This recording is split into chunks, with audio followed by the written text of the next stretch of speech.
கன்னிக்கு ரொம்ப கவனம். கணவனாக இருந்தால் மனைவியின் உடல்நிலை, மனைவியாக இருந்தால் கணவனின் உடல்நிலை ரொம்ப ஜாக்கிரதையாக பார்த்துக்கணும். கன்னி எதில் கவனமாக இருக்கணும்? குடும்பத்தில் அந்நியர் தலையீடு, பிறர் குடும்ப விஷயத்தில் உங்களுடைய தலையீடு, இது கூடவே கூடாது. கன்னிக்கு எங்கே பிரச்சனை வரும்? டிராவலில் ஆணாக இருந்தால் பெண்கள் விஷயத்தில், பெண்களாக இருந்தால் ஆண்கள் விஷயத்தில் பிரச்சனைகள் ஏற்படும்.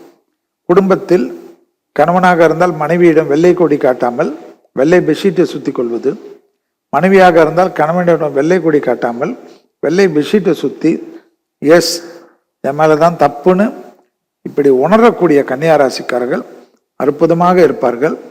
நான் சொல்கிறத கொஞ்சம் கேட்டுக்குங்க. நான் ஏன் இறங்கணும்? நான் இப்படி தான், நான் இப்படி தான், என்ன பிரச்சனை? நான்லாம் இறங்க மாட்டேன், நான் நினச்சிட்டு தான் நடக்கும், எல்லாம் கரெக்டு. 7ல் சனி, கண்ட சனியில் இருக்கிறீர்கள், குடும்பத்தை நிம்மதியாக விடாது. ஸோ குடும்பத்தில் மட்டும் கன்னி கோவப்படாமல் இருக்கிறதும், அதே போல் எல்லா விஷயத்திலும் வெளி உலகம், தொழில், உத்தியோகம், வியாபாரம் எல்லாத்துலேயுமே கொஞ்சம் இறங்கிட்டா கன்னிக்கு பெரிய ஏற்றம் மே மாதம் 14ஆம் தேதிக்கு பிறகு இருக்கு. அது வரைக்கும் கொஞ்சம் நடிக்க கற்றுக்கிறது கன்னிக்கு நல்லது. பெருமாளை பிடிச்சிக்கோங்க, பெருமாளை விட்டுறாதீங்க.